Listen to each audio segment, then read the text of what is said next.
Hello friends, कैसे हैं आप सब। स्वागत है आपका मेरे YouTube channel science by HK पर। मैं हूं हरेंद्र वैष्णव। आज की वीडियो में हम फोटोसिंथेसिस से रिलेटेड एक्सपेरिमेंट करेंगे, उनके बारे में पढ़ेंगे। हम कैसे शो कर सकते हैं कि फोटोसिंथेसिस के लिए कार्बन डाइऑक्साइड जरूरी है, फोटोसिंथेसिस के लिए वाटर आवश्यक है, फोटोसिंथेसिस के लिए सनलाइट आवश्यक है। आज की वीडियो में हम experiment to show sunlight is necessary for photosynthesis, carbon dioxide is necessary for photosynthesis, chlorophyll is necessary for photosynthesis, water is necessary for photosynthesis। ये सब आज के वीडियो में हम पढ़ेंगे। तो शुरू करते हैं बेटा। सबसे पहले experiment to show that light is necessary for photosynthesis. Light आवश्यक है फोटोसिंथेसिस के लिए। तो बेटा ये जो एक्सपेरिमेंट है, सबसे पहले तो इनको हम आयोडीन टेस्ट बोलते हैं, क्योंकि ये आयोडीन से रिलेटेड होते हैं। इनको बोलते हैं आयोडीन टेस्ट। द टेस्ट या experiment which perform to show raw material is necessary for photosynthesis is known as iodine test. उनको हम आयोडीन टेस्ट बोलते हैं, क्योंकि ये आयोडीन पर आधारित होते हैं। तथा इसमें हम ये भी शो कर सकते हैं कि जब प्लांट फोटोसिंथेसिस करते हैं तो स्टार्च बनाते हैं, क्योंकि जब प्लांट फोटोसिंथेसिस कर रहे होते हैं तो ग्लूकोज बनाते हैं, और ग्लूकोज जब स्टोर होती है तो वो स्टार्च का रूप ले लेती है। The food in the plant is store in the form of starch. और स्टार्च की एक प्रॉपर्टी होती है कि जब भी ये आयोडीन के कांटेक्ट में आती है तो ब्लू या ब्लैक कलर देती है, और यही बेस होगा इन एक्सपेरिमेंट का। जब भी हम ये एक्सपेरिमेंट कर रहे होते हैं तो हम पहले ये प्रूव कर लेते हैं कि जो प्लांट हम उसके लिए ले रहे हैं, एक्सपेरिमेंट के लिए ले रहे हैं, वो डिस्चार्ज ऑफ स्टार्च होना चाहिए, उसमें स्टार्च नहीं होनी चाहिए। उसके लिए हम उस प्लांट को पहले अंधेरे डार्क प्लेस में रख देते हैं, जहां बिल्कुल रोशनी ना पहुंच रही हो, ऐसी जगह पर उसको रख देते हैं। इससे क्या होता है कि जब लाइट नहीं मिल पाती है प्लांट को, तो उसमें जो पहले से यूज थी, बनी हुई थी स्टार्च, वो डिस्चार्ज हो जाती है। अब जो भी हमें एक्सपेरिमेंट शो करना है, जैसे हम पहले लेंगे लाइट परफॉर्म करनी है कि लाइट आवश्यक है। तो लाइट के लिए हम क्या करेंगे कि जो पौधा हमने डार्क प्लेस में रखा था, उसके एक लीफ पर एल्युमिनियम फॉइल लगा देंगे। अब एल्युमिनियम फॉइल क्या करती है कि उस पत्ती तक लाइट वो नहीं पहुंचने देती है, रिफ्लेक्ट करती रहती है। तो हम पहले एक फिगर बना लेते हैं। मान लीजिए ये एक पॉटेड प्लांट है। पॉटेड का मतलब है जो गमले में लगा हुआ हो। ऐसा पौधा जो गमले में लगा हुआ है उसको हम पॉटेड प्लांट बोलेंगे। ये एक पौधा हमने ले लिया, और ये कैसा है, discharge of starch, potted plant हमने ले लिया। अब इस पत्ती को हमने कवर कर लिया। कवर करने के बाद इस पौधे को हम बाद में सनलाइट में ले आते हैं। सनलाइट में आने पर 2 या 3 4 दिन हम इसे रखे रहने देते हैं, और फिर इस पत्ती को जो हमने वार्क की थी उस पत्ती को तोड़ लेंगे। तोड़ने के बाद इस पत्ती को हम बॉईल करेंगे। अब बॉईल क्यों करते हैं, क्योंकि इसकी जो सेल मेम्ब्रेन है वो ब्रेक डाउन हो जाएगी और आयोडीन आसानी से लीफ तक पहुंच सकेगी। तो कभी कभी एक पूछ लिया जाता है शॉर्ट में कि why we should boil the leaf before the iodine test. हम उस पत्ती को बॉईल क्यों करते हैं, तो बॉईल जो करते हैं सेल मेम्ब्रेन को ब्रेक डाउन करने के लिए करते हैं। उसके बाद हम इसको बॉईल एल्कोहल में डुबो देते हैं। अब एल्कोहल में क्यों डुबोते हैं, एल्कोहल में बर्न क्यों करते हैं, और क्योंकि इसमें क्लोरोफिल होती है पत्ती में। यदि हम आयोडीन डालेंगे बिना क्लोरोफिल को हटाए तो हो सकता है कलर में कोई डिफरेंस आ सके, इसलिए पहले हम एल्कोहल द्वारा क्लोरोफिल को भी रिमूव कर लेते हैं। ये ध्यान रखना बेटा, ये इसकी सावधानियां हैं करने के लिए, क्योंकि एल्कोहल जो है हाईली इन्फ्लामेबल होता है।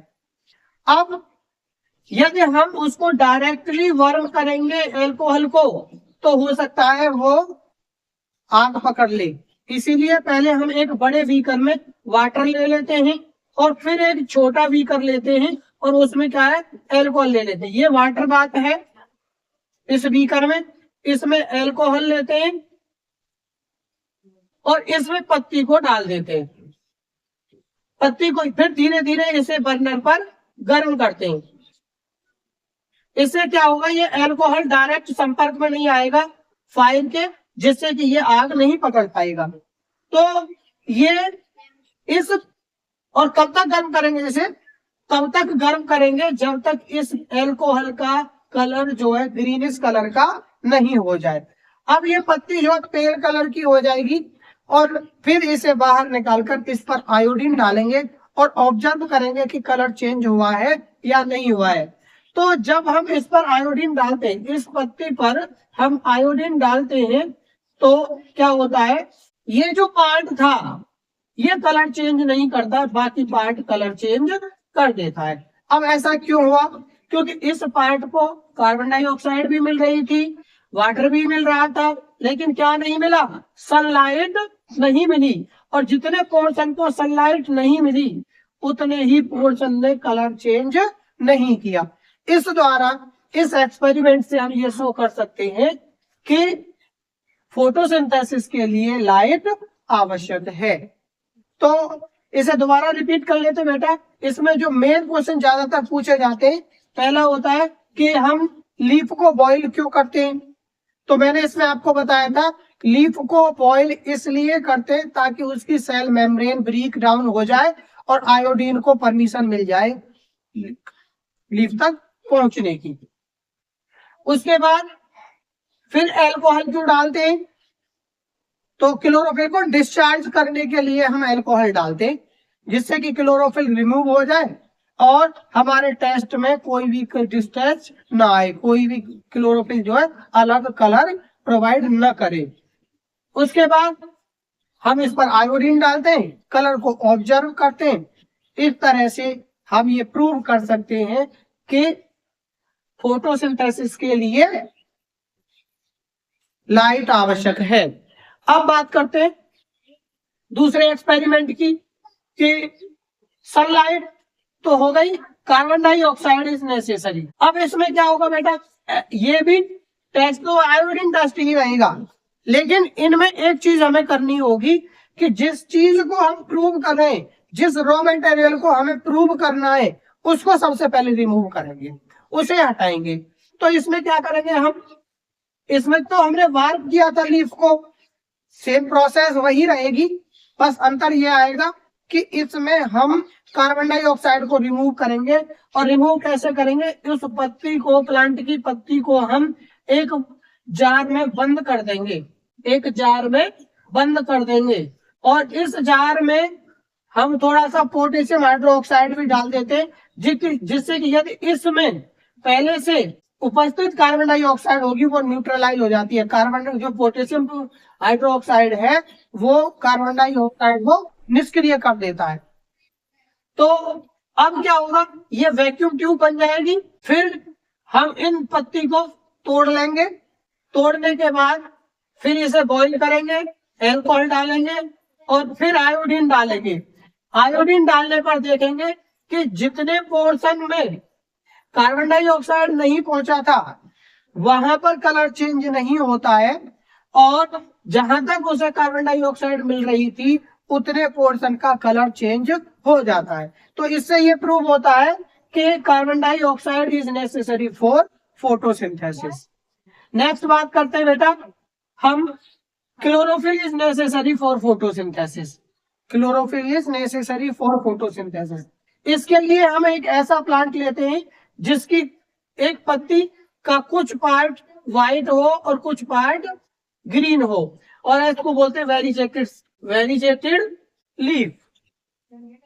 वेरिजेटेड लीफ में क्या होता है कि इसका जो ये पोर्शन है ये व्हाइट रहता है और बाकी डार्क ये ग्रीन कलर रहता है।